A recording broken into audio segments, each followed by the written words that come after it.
Assalamualaikum warahmatullahi wabarakatuh. Alhamdulillahi rabbil alamin. Allahumma salli wa sallim wa barik ala sayyidina Muhammadin wa ala alihi wa sahbihi ajma'in. Amma ba'du, faqala subhanaka la ilma lana illa ma 'allamtana innaka antal alimul hakim. Allahumma anfa'na bima 'allamtana wa 'allimna ma yanfa'una wa zidna 'ilman wa 'amalan wa ikhlasan wa dawama bi rahmatika ya arhamar rahimin. Amin amin ya rabbal alamin. Fa nastaftih jalsa bi nimana wa uslafuna wa jaluna wa syukhuna wa abauna as-salihun. Allah yudkhilu niyatina fi niyatihim wa amalana fi amalihim wa akhlaqana fi akhlaqihim. Wa nastahdiru arwahahum mutahhiratan zakiyyah fi hadzal majlis al-mubarak. ونهدي لهم الفاتحة وإلى حضرة النبي محمد صلى الله عليه وسلم الفاتحة. أعوذ بالله من الشيطان الرجيم. بسم الله الرحمن الرحيم. الحمد لله رب العالمين. الرحمن الرحيم مالك يوم الدين. إياك نعبد وإياك نستعين. صراط الذين أنعمت عليهم غير المغضوب عليهم ولا الضالين. Bismillahirrahmanirrahim. Nawaitu ta'alluma wa ta'lim wal mudzakarata wa tadhkir wa nafa wal intifa' wal ifadata wal istifadah wal hadd 'ala tamassuki bi kitabillahi wa sunnati rasulih sallallahu alaihi wasallam wa du'a ila al-huda wa dalalata 'ala al-khair ابتغاء وجه الله ومرضاته وقربه وثوابه سبحانه وتعالى. Alhamdulillah, hadirin yang dirahmati Allah yang sama kita muliakan, beliau sahibul bait pada kesempatan sore hari ini, Bapak Anton sekeluarga beserta seluruh sahabat-sahabat roha yang insya Allah semua kita sehat walafiat. Semua keinginan, cita-cita kita bisa diwujudkan oleh Allah Subhanahu wa Ta'ala untuk kita semuanya dengan cara yang paling baik. Ini alhamdulillah masih banyak yang hadir dan saya tadi agak pesimis nih. Kayaknya ini sama Kang Tontok yang hadir. Alhamdulillah. Alhamdulillah, masya Allah.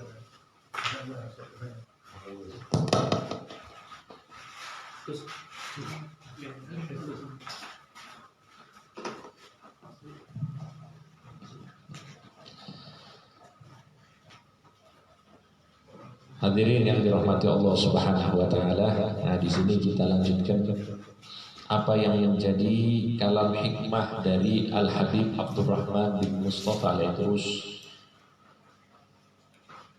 Yang terakhir itu kita sudah membahas bahwa beliau menyampaikan kumpulan kebaikan di dalam diri seseorang itu ditinjau dari dua hal. Yang pertama sidqun ma'al haqqi, yaitu kesungguhannya dengan Allah Subhanahu wa Ta'ala. Artinya dia memegang komitmennya dengan Allah Subhanahu wa Ta'ala dengan menjalankan perintahnya dan menjauhi larangannya. Artinya ini adalah bagian pertama yang harus kita penuhi terlebih dahulu agar kita itu menjadi orang yang di dalam dirinya terdapat banyak kebaikan. Kemudian khuluqun ma'al khalqi, berakhlak dengan makhluknya Allah Subhanahu wa Ta'ala. Karena makhluk itu tidak ada urusannya dengan ibadah kita. Ibadah kita itu urusan kita dengan Allah, sedangkan urusan kita dengan makhluk yaitu bagaimana kita beretika, berakhlak dengan mereka, berbuat baik kepada mereka, sabar atas keburukan dan hal-hal yang tidak menyenangkan dari mereka. Ini yang kita sebagai makhluk harus harus dipegang di dalam kehidupan kita.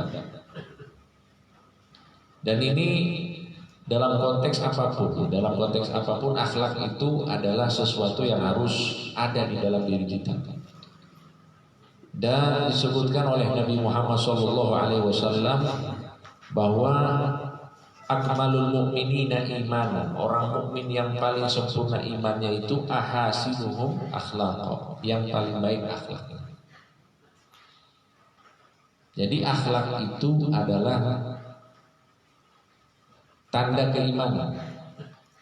Bahkan iman itu tidak akan sempurna kecuali dengan akhlak. Dan kita juga sudah mempelajari banyak tentang akhlak, tentang adab, yang mana para ulama itu mengatakan kalau misalnya kamu melihat ada orang muslim dan dia berakhlak, maka yakinlah bahwa dia adalah orang yang beragama secara sempurna. Tapi kalau dia misalnya cuma ahli ibadah tapi kurang akhlak, itu berarti agamanya belum sempurna. Karena apa? Kesempurnaan agama itu yaitu dengan akhlak, sebagaimana yang disampaikan oleh Nabi Muhammad SAW. Hadirin yang dirahmati Allah, cuma kemarin itu ada yang menarik. Pak Oo pernah sempat bertanya kepada saya, terus bagaimana orang, kalau tidak salah antum Ustaz, ngasih contoh, ada orang yang sering menyinggung tentang sholat subuh itu. Pokoknya yang sholat subuh saya traktir, kalau tidak sholat subuh saya tidak traktir. Akhirnya agak nyinggung gitu. Nah, kalau itu konteksnya konteks dakwah. Tapi ingat bahwa dalam konteks dakwah itu pun kita harus mengedepankan akhlak. An yakuna amruka bil ma'rufi ma'rufan. Kamu menyeru kepada kebaikan harus dengan cara yang baik. Wa nahyuka 'anil munkari ma'rufan, sama juga. Melarang dari kemungkaran juga harus dengan cara yang baik. Intinya apa? Cara yang baik. Nah, cuma kembali lagi, baik itu konteksnya berbeda-beda. Kearifan lokal di setiap masyarakat itu beda-beda. Maka yang paling pas itu ya kita mencocokkan apa yang sudah menjadi kebiasaan setempat. Misalnya masyarakat Jawa itu lebih cocok dengan dakwah yang lemah lembut misalnya. Ya sudah seperti itulah dakwahnya. Tapi kalau gaya-gayanya Ustaz Ridwan ini kan Jakarta kalau lemah lembut ini dianggap banci. Iya, Betawi itu kan agak gimana gitu. Harus ngomong keras kalau di sana. Mungkin kalau Ustaz ceramahnya ataupun ya tausiahnya dengan nada yang lemah lembut itu tidur semuanya mungkin jamaah. Jadi harus seperti sama juga. Saya juga yang tinggal di kawasan Indonesia Timur sama juga. Harus keras, harus lebih semangat dan lain sebagainya. Nah, maka itu masing-masing. Begitu juga dengan cara penyampaian, cara beramar ma'ruf nahi munkar itu usahakan disesuaikan dengan kondisi setempat. Cuma tetap kita harus mengusung adabnya Nabi Muhammad SAW. Karena adab yang diajarkan oleh Nabi itu relevan dalam situasi apapun. Jangan sampai kita itu menghakimi. Jangan sampai kita itu menyakiti hati. Nah, itu yang harus kita jaga. Supaya apa? Supaya kita tetap komitmen dengan akhlaknya Nabi Muhammad SAW. Kemudian juga disampaikan di sini bahwa jalan menuju Allah Subhanahu wa taala banyak, dan yang paling bagus untuk bisa kita menuju Allah jalannya yaitu ad-dull wal inkisar wal iftiqar. Ini sudah kita bahas. Yang mana rasa hina, rasa fakir atau rasa butuh kita kepada Allah Subhanahu wa taala ini adalah buah dari ibadah. Kalau orang itu beribadah sungguh-sungguh kepada Allah Subhanahu wa taala, pasti dia akan merasa hina di hadapan Allah. Ketika ada rasa hina, ketika ada rasa butuh kepada Allah, maka di situ dia akan mudah untuk sampai kepada Allah Subhanahu wa taala. Artinya dia akan menjadi orang yang mulia di sisi Allah Subhanahu wa taala. Ini jangan kita artikan sampai kepada Allah ini maksudnya ya berdampingan, bukan. Jangan. Maksudnya itu mulia, menjadi hamba-hamba spesial di sisi Allah. Dan kalau tidak salah saya juga sudah menyampaikan salah satu ungkapan para ulama sufi, at-turuqu ilallah, jalan menuju Allah Subhanahu wa taala, ka'adadi anfasil khalaiq, sebanyak jumlah nafas makhluk-makhluknya. Gak usah makhluk-makhluknya, Mas Eko misalnya, seumur hidup nafasnya berapa kali kira-kira? Wallahu a'lam. Banyaknya itu baru satu makhluk. Bayangkan semua makhluk. Artinya di sini apa? Kita belajar bahwa jalan menuju Allah Subhanahu wa taala itu sangatlah banyak, maka tidak pantas bagi kita untuk mengkungkung jalan menuju Allah Subhanahu wa taala. Ada orang yang misalnya dia memiliki kelebihan di dalam hal ibadah. Dia pokoknya yang wajib dia kerjakan. Setelah itu dia hanya baca Quran tok. Sudah, itu jalannya menuju Allah Subhanahu wa taala. Ada dengan jalan wirid, ada dengan jalan majlis, ada dengan jalan belajar, ada juga dengan jalan sedekah, bantu orang dan lain sebagainya. Sebagaimana yang ada di zamannya Nabi Muhammad SAW. Para sahabat itu modelnya banyak, tidak satu macam-macam. Ada yang gini, ada yang itu, ada yang gini, ada yang ini. Dan semuanya dibenarkan oleh Nabi Muhammad Sallallahu Alaihi Wasallam. Sampai ada salah seorang sahabat namanya Khalid bin Walid. Khalid bin Walid itu adalah sahabat yang ahli perang, sehingga beliau itu tidak memiliki kesempatan untuk ibadah kepada Allah Subhanahu Wa Taala. Artinya bukan ibadah wajib. Kalau ibadah wajib semuanya ya rata. Maksudnya ibadah-ibadah sunnah yang lain. Hingga di akhir hayat beliau itu memegang mushaf, memegang Al-Quran. Terus beliau bilang begini, syaghalani ankal jihad. Jihad di jalan Allah itu menyibukkan diriku sehingga aku tidak bisa banyak membaca wahai Quran. Itu Khalid bin Walid. Bukan berarti beliau tidak boleh, mulia dengan jihadnya. Syaghalani ankal jihad. Kalau zaman sekarang agak beda. Syaghalani ankal jihaz. Kita ngomong ke Quran ini, wahai Quran, handphone yang membuatku sibuk darimu. Nah, itu kalau kita sekarang. Kalau Khalid bin Walid, jihad yang membuatnya sibuk sehingga tidak baca Quran. Kalau kita yang zaman sekarang ini, handphone yang membuat kita sibuk sehingga kita tidak baca Al-Quran. Na'udzubillahi min. Insya Allah mulai hari ini Allah mudahkan kita untuk baca Quran. Ya, sesuai dengan kemampuan masing-masing. Karena Quran itu banyak sekali manfaatnya, termasuk untuk meningkatkan keimanan kita kepada Allah Subhanahu wa taala. Hadirin yang dirahmati Allah, kemudian dikatakan kun bainal khaufi war raja. Selalulah engkau berada dalam keadaan perasaan takut dan berharap kepada Allah. Kalau terlalu takut kepada Allah, takutnya kita itu pesimis akan rahmatnya Allah. Kalau terlalu roja berharap kepada Allah, takutnya kita terlalu pede dengan rahmatnya Allah. Maka disebutkan di dalam ayat Al-Quran, wa yad'unana raghaban wa rahaban. Mereka orang-orang soleh, para nabi-nabi berdoa kepada Allah Subhanahu wa taala dalam keadaan berharap dan juga dalam keadaan takut. Berharap dan takut ini dua hal yang bertentangan, tapi memang ini perlu di dalam ibadah kita.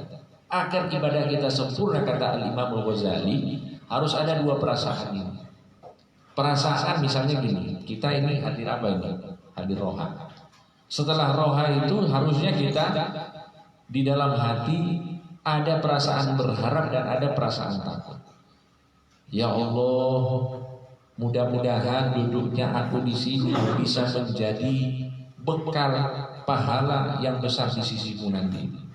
Tapi juga harus ada perasaan yang lain. Ya Allah, aku takut aku hadir roha ini niatnya tidak benar. Jadi dua perasaan itu harus selalu ada agar sempurna ibadah kita kepada Allah Subhanahu wa taala. Dan itu bukan cuma di dalam satu ibadah, banyak ibadah usahakan perasaan itu ada. Perasaan kita diterima atau perasaan kita ditolak. Dua-duanya ada. Perasaan kita terima dan perasaan kita ditolak. Perasaan kita diampuni dan perasaan kita disiksa atau dianggap oleh Allah. Perasaan kita diberikan rahmat atau perasaan kita diberikan laknat. Kalau diberikan rahmat berarti kita berharap, diberikan laknat berarti kita takut mendapatkan laknatnya Allah Subhanahu wa taala. Ini maksudnya. Dua perasaan ini harus selalu ada. Dan ini sudah kita bahas ya, sudah kita bahas insyaallah. Intinya kalau setiap dari kita memiliki dua perasaan ini, insyaallah ibadahnya itu akan sempurna di sisi Allah Subhanahu wa taala dan ibadahnya tidak akan membuatnya sombong. Karena ibadah itu adalah kelebihan. Dan orang yang telah diberikan kelebihan oleh Allah, potensi untuk sombong besar. Orang diberikan kelebihan harta, mungkin sombong tidak? Ya mungkin. Orang diberikan jabatan, mungkin sombong tidak? Ya mungkin. Orang diberikan ilmu ya sama. Orang diberikan kemudahan ibadah ya sama. Kelebihan itu adalah sesuatu yang menjadikan kita berpotensi untuk sombong. Maka perasaan berharap dan perasaan takut inilah yang akan menekan kesombongan dari dalam hati kita. Nah inilah yang disebutkan oleh Al-Habib Abdurrahman bin Mustafa Al-Idrus rahimahullah ta'ala. Kemudian dikatakan man talaba man lam yukhlaq ta'iba wa lam yurzaq. Barang siapa yang mencari sesuatu yang belum diciptakan oleh Allah atau sesuatu yang tidak diciptakan oleh Allah Subhanahu wa taala, maka dia akan capek untuk mencari sesuatu itu dan dia tidak akan mendapatkannya. Allahumma sholli ala Muhammad. Jadi kita ini banyak dikasih oleh Allah Subhanahu wa taala. Tapi ada satu hal kata beliau yang tidak diciptakan oleh Allah, maka kita kalau sudah tahu hal tersebut tidak diciptakan oleh Allah, tidak perlu dicari. Tidak perlu dicari. Kalau kita maksa untuk menyari apa yang tidak diciptakan oleh Allah, pertama kita akan capek dan yang kedua kita tidak akan mendapatkannya. Apa itu? Wa huwa rahatu fi hadhihi dunya. Tenang di dunia itu bukan sesuatu yang diciptakan oleh Allah. Tidak ada manusia itu tenang di dunia itu, tidak ada. Tenang itu nanti di akhirat. Maka Imam Ahmad bin Hanbal itu pernah ditanya sama murid-muridnya, ya Aba Abdillah, wahai Imam Ahmad bin Hanbal, mata roha, engkau ini kapan mau istirahat? Pagi-pagi mengajar para santri, kemudian menerima fatwa menerima pertanyaan-pertanyaan untuk memberikan fatwa. Kemudian waktu yang lain digunakan untuk menulis karya. Waktu malam hari digunakan untuk ibadah kepada Allah Subhanahu wa taala. Mata roha, terus kapan ini istirahat? Nah, kalau kita kan agak beda ini. Istirahat jangan sampai kurang dari 8 jam. Gitu. Kalau Imam Ahmad bin Hanbal 1 kali 24 jam itu digunakan untuk hal-hal yang bermanfaat, untuk ibadah kepada Allah Subhanahu wa taala. Maka para murid bertanya, "Mata roha ya Imam?" Wahai Imam Ahmad bin Hanbal, kapan itu istirahat? Qala ar-rahatu fil jannah. Mau istirahat nanti di surga. Kalau di sini bukan tempat istirahat. Dunia ini tempat kerja, tempat beramal, bukan tempat istirahat. Nah, itulah yang disampaikan oleh Habib Abdurrahman bin Mustafa Al-Idrus. Ketenangan, kenyamanan di dunia itu adalah sesuatu yang tidak diciptakan oleh Allah Subhanahu wa taala. maka jangan cari sesuatu yang tidak diciptakan oleh Allah. Karena kalau kamu paksa untuk mencarinya, kamu akan capek dan kamu tidak akan menggapainya. Allahumma sholli ala Muhammad. Termasuk juga yang pernah dengar itu Habib Alwi Al-Haddad. Habib Alwi Al-Haddad ini, Habib Alwi Al-Haddad Tegal. Semasa hidup beliau punya masalah lah pokoknya. Terus beliau pergi ke Bogor mau ziarah keramat Empang, Habib Abdullah bin Muhsin Al-Atos ziarah. Terus biasa para wali kan kalau ziarah itu curhat-curhat. Ya Habib, ini anak dapat masalah ini di dunia ini, banyak masalah. Saya punya masalah dengan orang ini, dengan orang ini. Pokoknya dia curhat sama Habib Abdullah bin Muhsin Al-Atos saat ziarah itu. Subhanallah, malam hari dimimpikan, dapat mimpi dari Habib Abdullah bin Muhsin Al-Atos.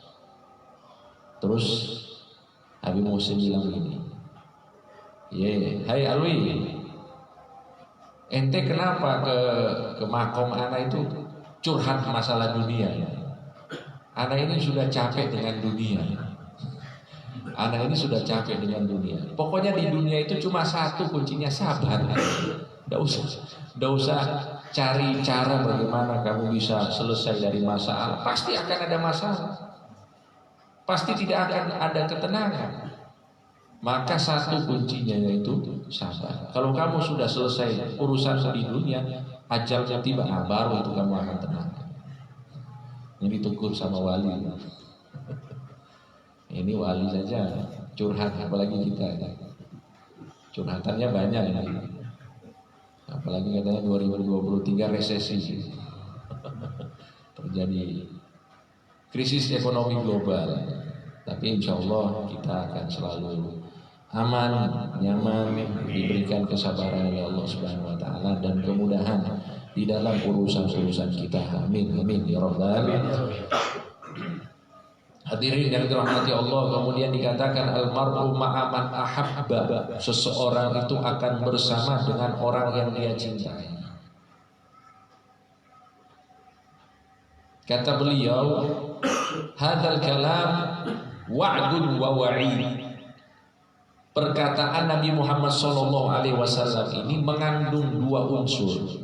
Unsur yang pertama adalah janji baik, adalah iming-iming yang disampaikan oleh Nabi Muhammad SAW, yang mana para sahabat ketika mendengar hadis ini, Anas bin Malik bertanya kepada Rasulullah, ya Rasulullah, apakah hadis ini hanya untuk orang itu? Maka jawab Nabi Muhammad SAW, bal huwa, hadis ini umum untuk semua. Almar'u ma'aman ahab, seseorang itu akan bersama dengan orang yang dia cintai. Kata Anas bin Malik, tidak ada satupun hadis yang membahagiakan hati para sahabat Nabi Muhammad SAW melebihi hadis ini. Karena apa? Fa inna nuhibbullaha wa rasulah. Karena kami mencintai Allah dan mencintai Rasulullah SAW, dan kami berharap kelak nanti berkumpul bersama Rasulullah SAW. Ini unsur iming-iming, janji baik. Tapi ingat, unsur yang kedua wa'id, ancaman. Ada unsur ancaman. Apa itu? Ya kalau misalnya cinta kita ini salah sasaran. Nah, cinta kita ini bukan cinta kepada orang soleh, bukan cinta kepada para wali, bukan cinta kepada para ulama, bukan cinta kepada Rasulullah SAW. Malah kita mungkin memilih orang yang kita cintai itu jauh dari Allah. Maka ini jadi ancaman. Ketika hati kita itu cenderung kepada sana, akhirnya na'udzubillahi min dzalik, akan dibangkitkan bersama orang yang kita cintai. Na'udzubillahi min dzalik. Maka sebagian salaf itu Saking mereka menjaga hati mereka itu supaya tidak ada kecenderungan, kepada orang-orang yang jauh dari Allah. Ada salah satu dari mereka tidak pernah berjumpa.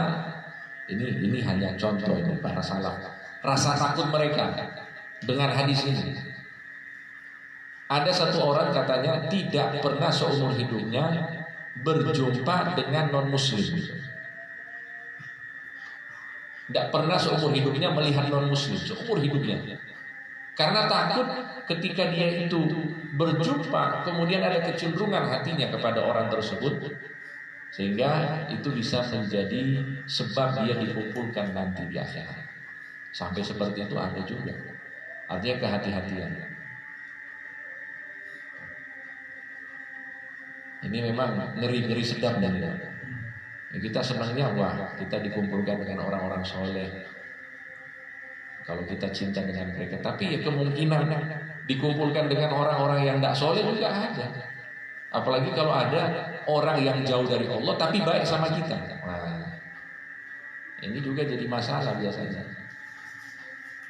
Biasanya kan ya, misalnya wah orang sakit, kita misalnya ada seseorang sakit terus dia diobati oleh dokter, ternyata dia bukan mungkin dia lain agama atau lain sebagainya, atau mungkin dia orang yang jauh dari Allah Subhanahu wa taala. Terus kita itu merasa dia itu berjasa dalam kehidupan kita. Mungkin tidak kita itu senang dengan dia.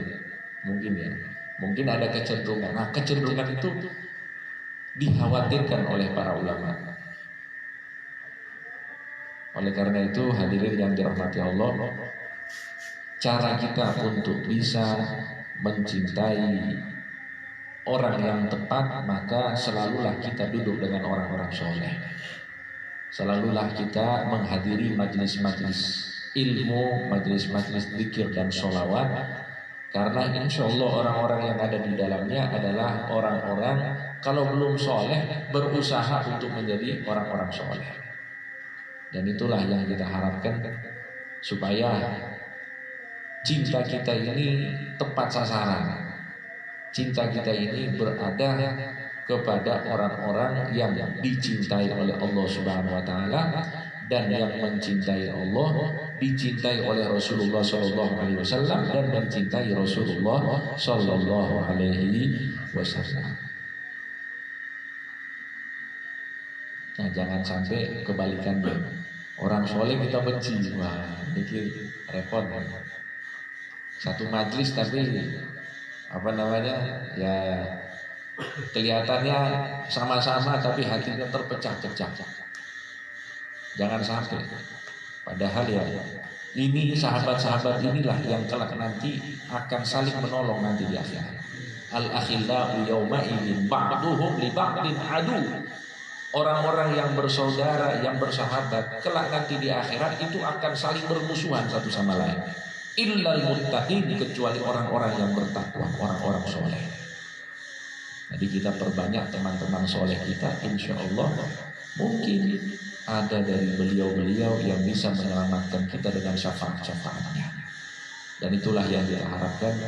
Sebagaimana doa penutup di sini disampaikan oleh Al-Habib Abdurrahman bin Mustafa Al-Idrus, Allahumma rzuqna hubbak, ya Allah anugerahkanlah kepada kami cinta kepadamu, wa hubba man yuhibbu, dan cinta orang yang mencintaimu, innaka ala kulli syai'in qadir, sesungguhnya engkau adalah maha kuasa atas segala sesuatu. Amin amin ya rabbal alamin. Sallallahu alaihi sayyidina Muhammadin wa ala alihi wa sahbihi wa sallam, walhamdulillahi rabbil alamin.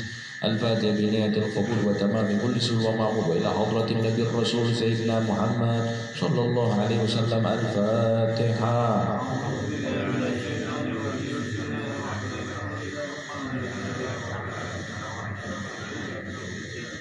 نعبد وإياك نستعين اهدنا الصراط المستقيم صراط الذين أنعمت عليهم غير المغضوب عليهم ولا الضالين. اللهم صل وسلم على سيدنا محمد مفتاح باب رحمة الله عدد ما في علم الله صلاة وسلاما دائمين بدوام ملك الله وعلى آله وصحبه. اللهم اجعل في طاعتك فرحي وسروري وفي مرضاتك جميع أموري. اللهم يا عالم بحالاتي ومطلع على سرائري ونياتي اغفر جميع حاجاتي واغفر ذنوبي وسيئاتي وتجاوز عن خطيئاتي وزلاتي وتقبل جميع حسناتي وسامحني فيما مضى وما يأتي واكتبني في ديوان ساداتي واسلك في سبيل نجاتي في حياتي ومماتي. اللهم إني طامع في عطاك راغب في رضاك مستسلم لقضاك فاكتبني من أولياك واسلك لي سبيل هداك وألحقني بعصفياك. صلى الله على سيدنا محمد وعلى آله وصحبه وسلم والحمد لله رب العالمين. إلهي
The